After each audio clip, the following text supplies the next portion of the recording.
time with Herman and Sharron. Okay. Well, hello there. Here we go. Happy birthday to you. Happy birthday Oh, dancing? to you. Happy birthday I don't have to birthdays anymore. you. Is that you singing? Happy birthday to you. We all have them. We met in college. Today is her birthday, by the way. There's where we met, by a drinking fountain in 1958. See my Elvis look? Because he was my favorite guy. There's where we met at Trinity College. There's Trinity College. It's all torn down. It was right on the Gulf Inlet and gorgeous. You know, it was so old, it was only black and white pictures back then. That's right. That's right. Well, and in the 50s, that's right. You had these little cameras that you looked in the top, and you go, okay, wait, okay, click. You actually didn't click. You pushed it down. Amazing. I know, I know. Anyway. I have an amazing guy on today. Yes, we do. We do. He is. It's amazing. I was sending these pictures to Rick. He's the head of production, so that he could show them on the screen. I was throwing them from my iPhone to his, and I was outside because this building won't let you send something and say did not send. So I had to go outside, and I could send it. And that's when I ran into our guest coming in. He was backing his white Porsche into the parking lot. And I looked, and when I saw the Porsche, I go, because he was a millionaire when he was 30, and I thought, that's got to be my guest. And his name is Diogo, close? Esteves? Esteves? Got it. It's the kind of name that he pronounces perfect, but everybody else messes him up. Good to have you. Come on over. What an honor. Yes. Good to be here. Thank you so much for having me. God bless you. God bless you as well. So nice to have Sharon, Thank you the so birthday much, girl. Sharon. Yeah. Happy Her birthday. birthday is on the same day as Billy Graham. No kidding. That's Yes, amazing. and Yes. today Wow. Billy Graham is 100, and I won't tell you what her age is today, so we'll leave that one alone. Have a seat right that here. surprises me no end. No, that no, you're I'm not going to. I want to keep her happy all day. That's a good plan to have. I surprised her this morning because we were- Herman, turn on your mic. It's always a good idea. my normal, There we go. average, great floor director, Brooke, got married. And Preston, who does great, but Brooke always tells me, turn your mic on. No. And so it's been, so all the time when I'm talking. Yeah, I know. But evidently. Was it okay? It picked So it up. I'm yelling enough till you could hear it, right? But anyway, this morning, Diogo? Yes. Diogo, am I saying it right? You got it. Diogo. Diogo. Don't expect me to mess with the last name, okay? But you're from Brazil. Yes, I am. Wow. We were talking yesterday, and I said, "What, do you want a card or whatever?" She goes, "Why would you ask me if I want a card?" Because we were talked about stop giving each other cards. Yeah. Because they're like $10 now, for goodness course. sakes, just for average card. And you go, and you know where they go? Usually like in some corner or some place, and that's it. They're Really? gone. So I said, okay, no card. Now I said, okay, well, let's remember that. And I said, well, is there anything I can get you? And of course, at our age, it's like, no, there's really nothing I want. And so yesterday afternoon, I finished my books. I looked at the clock and I go, I think I have enough time to get to Dillard's because I wanted to buy a gift certificate for her. So everything worked out. Made it to Dillard's, stopped, got her a card. She loved the card. Actually, she loved the card better than the gift Really? No card. kidding. Well, no, not really. But I loved it. I love both of them. So she was totally surprised because she was in her That mind. was the whole key. Surprise me. Don't ask me Yeah. Good. Yeah. if I want something. Just surprise me, Yeah. which he did. So that was good. I did the best surprise ever though. One Christmas, I gave her a nice outfit, and I had a beautiful diamond ring because my dad was in jewelry, so I love jewelry. So I had a beautiful diamond ring in the pocket, and so she was modeling like this, you know, and all the family was there. And she said, what do you think of this? And I said, put your hand in the pocket, you know, like models do. I said, you know, pose for me. So she puts her hands in the pocket, and the box is ringing, and she opens it. Wow! That's amazing. So great times together. Absolutely. 60 no doubt about years it. next year. Together. Wow, that's amazing. Congratulations, that's incredible. And you've got a beautiful wife. I do. How many years married? Amazing. 15. 15? 15. 15 married. We've been together for almost 18 now. Yeah. So you met where?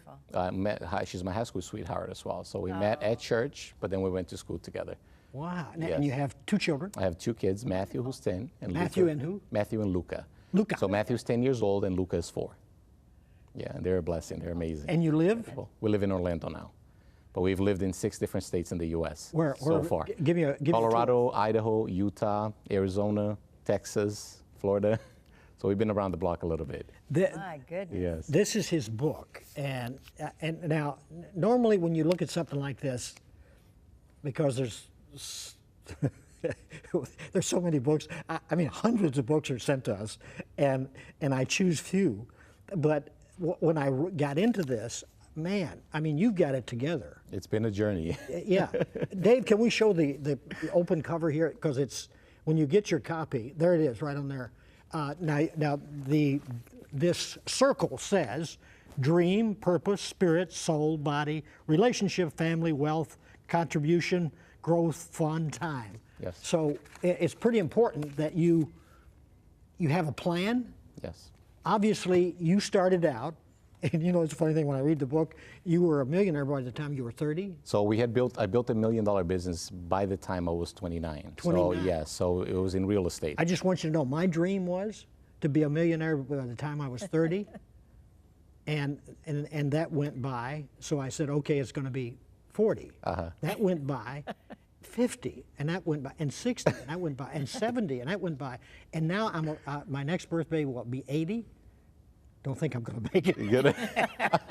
So what did that feel like when you made that goal? It was pretty incredible because we hadn't seen that around in my family or the people that surrounded us. Now tell me your background, your family. So my father is a pastor. He's also an entrepreneur in Brazil. So he owned a couple of businesses in Brazil. So you had that gene. Exactly. So I always see them. Throughout my life, I'd always see them doing different things at different times. It just excited me to be able to learn and be able to do that with my own life. So when my turn came, I said, well, what can I do with the genes and obviously everything that I had learned along the way. And you're very smart. Well, that's God's, he gives us different gifts, so I'm very thankful for them for sure.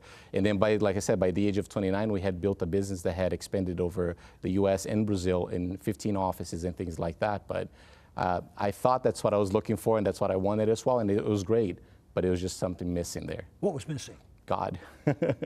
So my dad was a pastor, he came to Christ when I was 8 years old, but I was never really walking with him.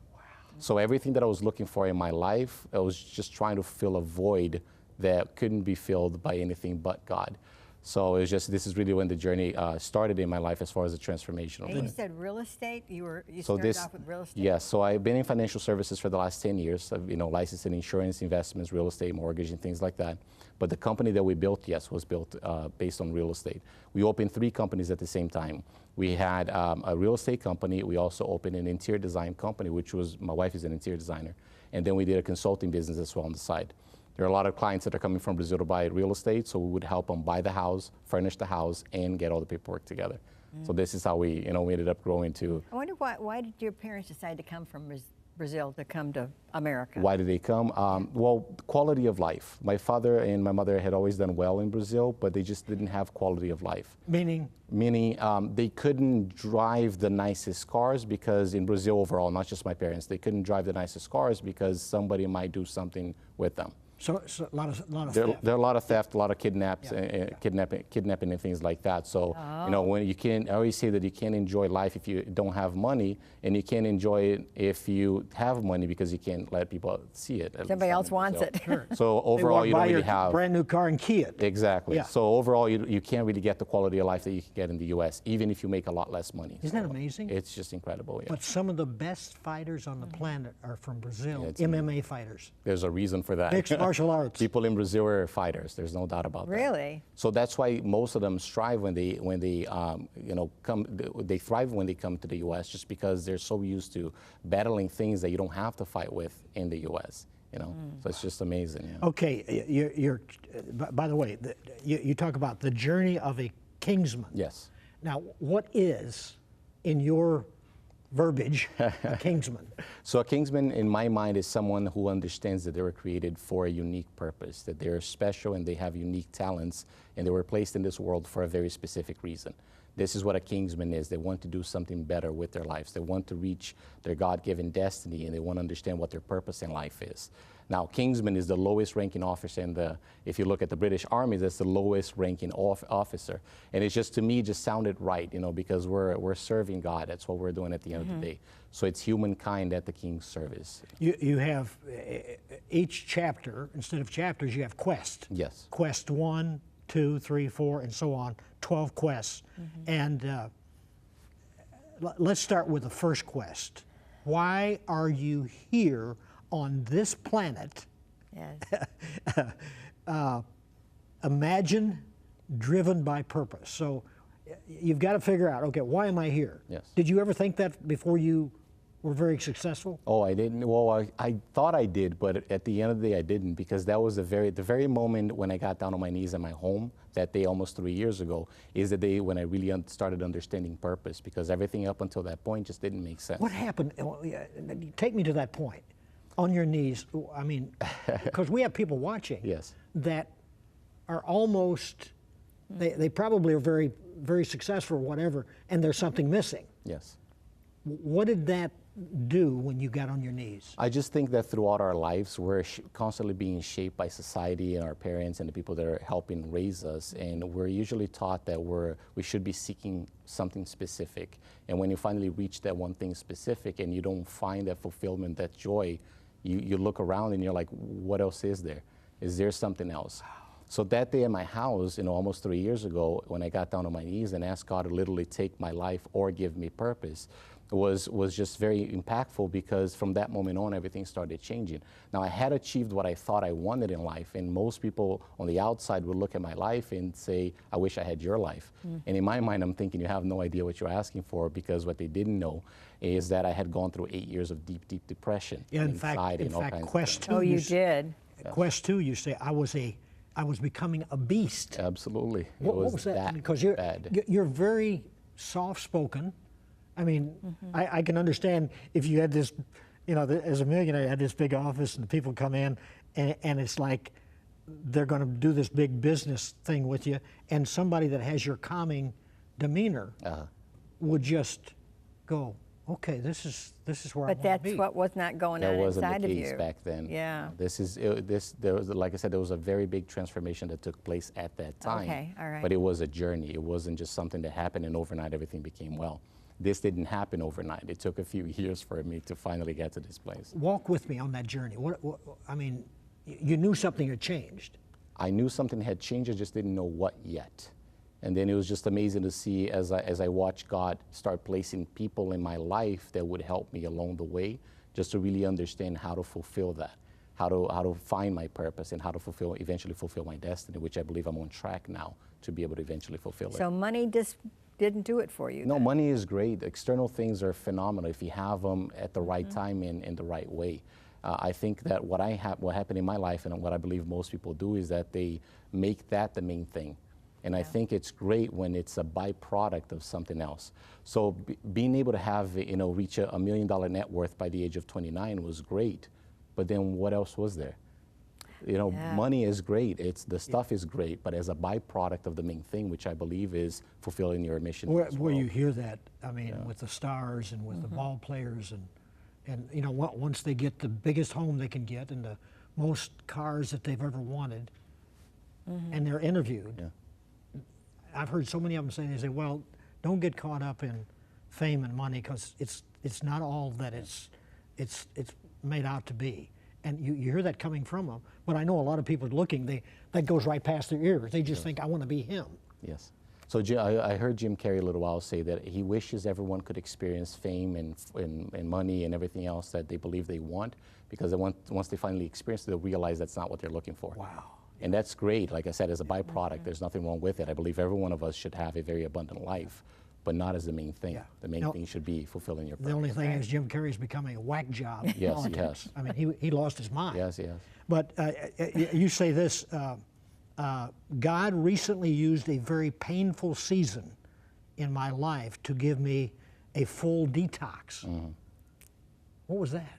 Well, it was an interesting journey that I went through. It's things that, you know, when you're going through a storm and everybody's telling you that it's okay because God's taking care of it and everything is going to be fine, you know that it's going to be fine, but you don't really believe it at that moment. Yeah, Once you're through it, you can go back and say, really, God really did take care of me. There's just little things that happened along the way.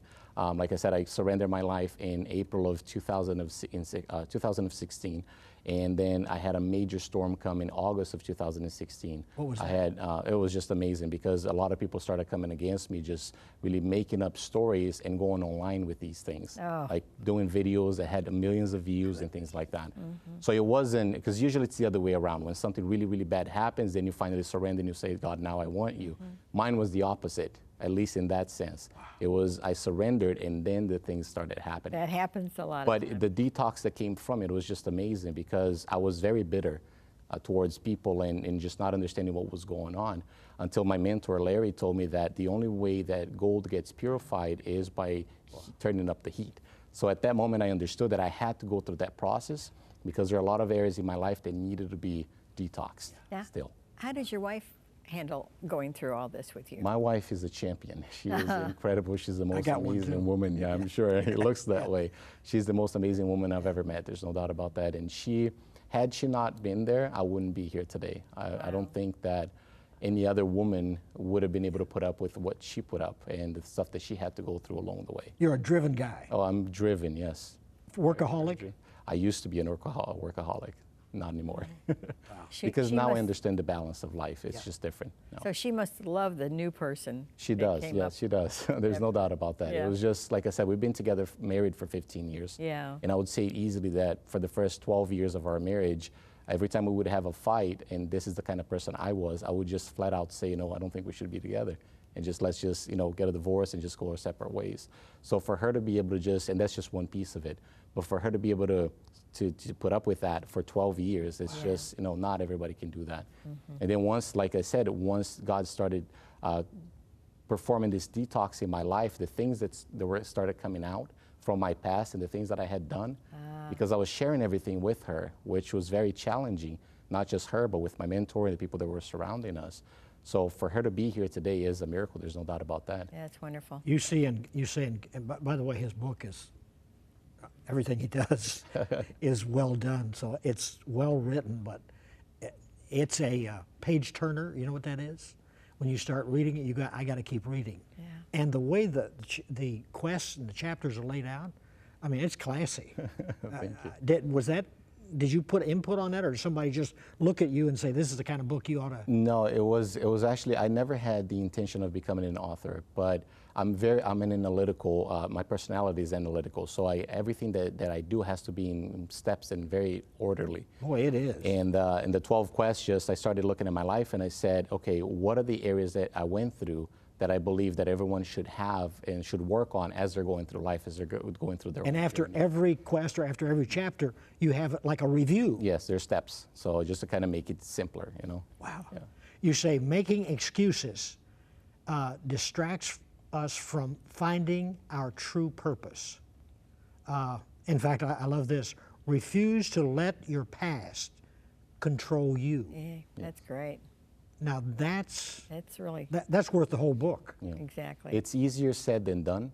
And I think when you fully understand, some of the things that we've been exposed to along the way have really changed our lives. Surrendering my life was the beginning. But then, like I said, the people that God started placing in our path have really changed everything. They've helped us along the way. Because it's easy to say, forget the past. But you got to understand how it really works deep down in your soul and your emotional wounds and how to get them healed and how to eliminate traumas from your life so you can finally move on. And a lot of people don't understand that concept. They don't know what to do about it either. Your wife's name is Daniela? Daniela, yes. Daniela. Yes.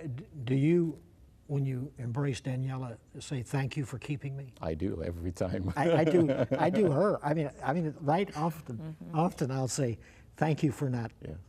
Giving throwing up. me away. Yes.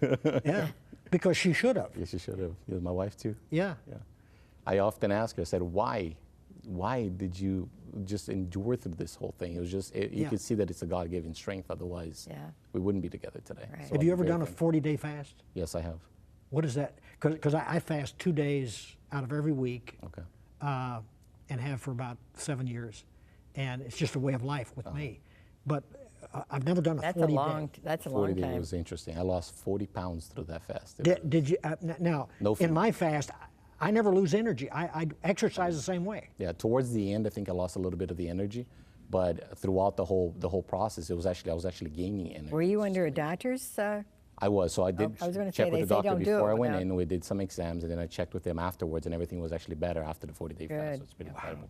Okay, what did you experience after 40 days, and during the 40 days?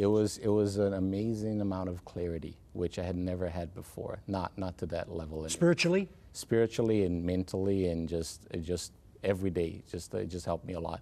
As far as understanding, some of the things that I didn't quite understand, and that some of the pieces that were missing, and just really being able to focus, because it just seems like we're so consumed with the stuff that we do on a day-to-day basis, and food is one of them. It's like, what am I going to eat next? What am I going to eat for dinner? Yeah, What am I going to eat yeah. for lunch? Yeah. So eliminating that from your life is already a big thing. I've got so many questions right here. I'm trying to go as fast as I can because I don't want it to feel like we're hurried. But you say God brought a mentor, Larry, Yes. into your life, and you suggest we need mentors. We do. So I always looked at him as at a mentor as someone that has been there before, so they can operate as a guide and not as a travel agent. Because the travel agent sends you the ticket, sells you the ticket, and you can go your way. The mentor actually guides you along the way. So an older person usually? Exactly, someone more experienced, not Yes. necessarily as far as age goes, but someone that has already experienced what you're currently It'd experiencing. be hard for me to find somebody older than me. but that is important. Yeah, but most people think that it's an age matter. It's a matter of age, and Yeah. sometimes it's not. Sometimes I've gone through something at 30 that somebody at 80 hasn't gone through yet. So That's how true. will this person act as Yes. a mentor if they have Yes. never experienced it before? Exactly. And you're very good in finance. Know what your financial and life goals are, and then work to achieve them. In fact, you suggest that you own property, right? Oh, absolutely. It's a piece of the overall financial plan, but most people don't know what they're doing, and they don't know where they're going. And if you don't know where you're going, how do you get there? They don't realize where they are, where they're going, what they have to do. They're really completely. And they don't know who to ask to even know how to Who do you get there. trust? And most of the people that are out there doing this sort of thing, Yeah. they're usually selling you a product. Exactly. So they don't really care about your overall financial They have an picture. agenda. Exactly. They always have an agenda. So when I look at the 12 quests, I'm always looking, okay, how is your financial life going to impact all of the other 11 ones? Because if we're taking an action today that's going to damage another area of your life, then we can't take this step. But most people they're completely unaware of that. How will they help other people with it if they don't even know what they don't know? Wow. Right? Now, do you have people that what they do is just 100% the wrong thing? Oh, yes. And they've got in their mind, I figured it out. Absolutely. What do you do? Well, you have to try to help them, but you can only lead the horse to the water. You can't drink the water for the horse. So with what I do is, I always try to get people to see a different perspective. I've always tried to paint a different picture of the decisions that they're making today. Are they going to lead them to where they want to be eventually? And if not, then what do they have to do today?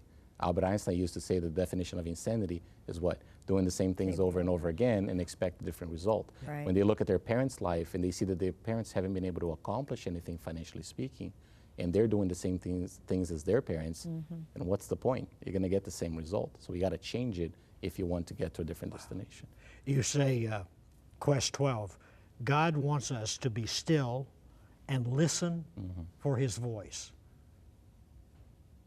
What does that sound like? Well, this world is extremely noisy. Think about this. We have our phones, Yeah. and in there you have your email, you have TV, you have, I mean, you have everything in there, right? Social media. So there's so much noise that you never really stop to listen. One of the things that helped me throughout that 40-day fast was that I started listening for the first time. And that was just so impactful, because it's just amazing as you're reading the Word and you're really listening to sermons and things like that, it just becomes clearer to you in a way that you've never experienced it before. So the world is so noisy, there's so many voices, and you gotta find who you're gonna listen to. But you know, you should really listen to God. And how do you do that? You gotta turn down the volume. You know? That's your camera right there. Okay. Share your heart with somebody. They may not know Christ. It's kind of nice to sit down with somebody that has gone through what you've gone through in your life, and you realize the most important thing is a relationship with Christ. It is. Share that. Just look in their eyes. Yes. Well, I believe that if you're going through life deaf, dumb, and blind, you'll never be able to get to where you should be. And I know, because I've been that person as well. And I know that you're going through struggles right now that you may not understand, and you don't understand why you're so frustrated. And I can tell you that once you finally get into God's purpose and you understand what His will is for your life, and you start developing that relationship, everything will change. It's not going to change overnight. Things are not going to magically get better. This isn't a magic pill. But I believe if you just, give it enough time and do the right things as well, and just like we were talking about earlier, just start listening to God, I believe that He will speak to you. Just understand for a fact that you were created uniquely for a reason. There's a reason why when you look at your fingertip, that it's different than everybody else's. There's a reason why your personality, your temperament, and your gifts, your talents are different, because there's a mission for you in this world. But unless you're willing to take the first step, you'll never be able to find it. So the reason why you're frustrated is because you're not living out your purpose, and there is a way for you to live out your purpose by developing that relationship with God. Wow. Amen. Every day I realize that we need to be reminded the death, burial, and resurrection of the Lord Jesus Christ. And I do a lot of exercise, so I go through the birth of Christ. I mean, while I'm jogging or the exercise I'm doing, because I have a whole program that I go through. I start with His birth, go all the way when He was 12 years old and sitting in front of the most learned men in Jerusalem, and how He grew up in adulthood, 40-day fast when Satan tempted him, and one took him to the highest pinnacle and said, "Prove you're God's son. Cast yourself down. If you're really Him, He will never allow you to be killed on the rocks below." And finally, Jesus said, "Satan, get behind me." So it's important to know the death, burial, and resurrection of the Lord Jesus Christ, because that's why we're here, is to share that He bled and died for you and me on that cross, went to the grave, rose the third day, conquered sin and death, and is at the right hand of the Father interceding for you right now. Call upon Him. He's listening. He's waiting. God bless you. Bye-bye.